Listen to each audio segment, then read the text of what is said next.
Olá, meu nome é Sara Ferraz, eu sou médica de família e preceptora no Programa de Residência Médica de Medicina e Família e Comunidade da Secretaria Municipal de Saúde de Governador Valadares. E hoje eu vou apresentar o trabalho Complicações gestacionais de diabetes mellitus insulino dependente como causa sensível da APS. O diabetes mellitus é a endocrinopatia mais frequente na gestação, com a prevalência variada entre 3 e 25%. As pessoas grávidas com diabetes mellitus pré-existente têm um risco aumentado de diversos desfechos maternos fetais desfavoráveis, como macrosomias, malformações, partos prematuros, aumento das taxas de cesariana e, inclusive, alterações respiratórias ao nascer. A diretriz da Sociedade Brasileira de Diabetes delimita que, a partir do momento que o paciente tem um valor acima de 126 na glicemia de jejum, é classificado como diabetes mellitus pré-existente. Se esse valor vier normal, deve ser realizado o TOTG entre 24 e 28 semanas. E existem taxas que classificam tanto diabetes pré-existente quanto diabetes gestacional.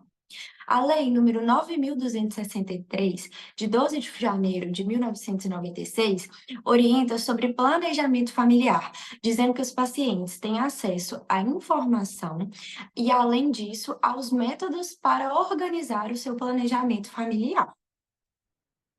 O objetivo do nosso trabalho é compartilhar os resultados que experienciamos nesse caso vivenciado na APS, destacando a importância da relação entre o paciente e a equipe para que ele consiga obter a autonomia da doença e, com isso, a adesão do tratamento da mesma. Além disso, também vamos falar sobre possíveis falhas nesse planejamento familiar do paciente que tem diabetes.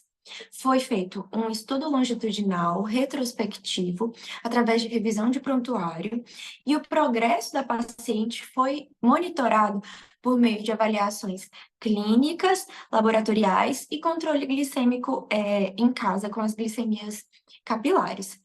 Totalizou um período de aproximadamente 3 anos entre a suspeita da alteração glicêmica até o diagnóstico definitivo, conforme a gente vai ver na nossa linha do tempo do paciente.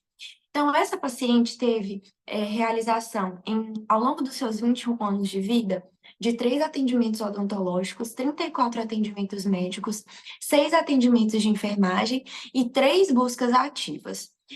Foi identificado que ela teve a sexarca aos 14 anos, e depois disso foi procurado 2 consultas de planejamento familiar, onde foi iniciado o anticoncepcional oral ciclo 21. Na última consulta de planejamento familiar, foi identificada uma resistência insulínica. Essa paciente, além de ciclos anovulatórios, tinha ganho de peso e acantose nígrica, suspeitando de síndrome do ovário policístico e sem solicitados exames. Porém, não houve retorno da paciente. Em 2023, ela retorna já com um quadro clínico mais aberto de diabetes, com sintomas como poliúria, polidipsia. Novamente, os exames são solicitados e ela retorna depois de um mês, fazendo o diagnóstico de diabetes e com a glicada de 9,8. Depois disso, não houveram novas consultas dessa paciente e ela volta em fevereiro de 2024 para a abertura do seu pré-natal e, com 13 semanas de gestação, é identificado a acrania fetal. A gente pode identificar que houveram falhas que poderiam ter sido diferentes nesse trajeto desse cuidado.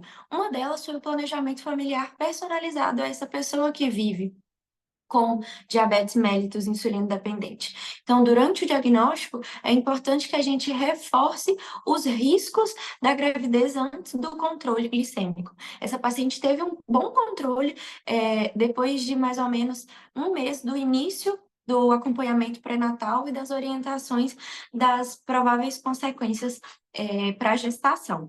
Além disso, não houveram buscas ativas oportunas nessa paciente. tem buscas ativas registradas, mas não suficientes para trazer essa paciente para perto na atenção primária. Isso também se deve a um déficit profissional na nossa rede. É importante a gente frisar que as pessoas em idade fértil que vivem com alterações glicêmicas precisam atingir boas metas glicêmicas antes da concepção. E por isso a gente precisa realizar uma boa orientação, tanto em diabetes quanto em planejamento familiar.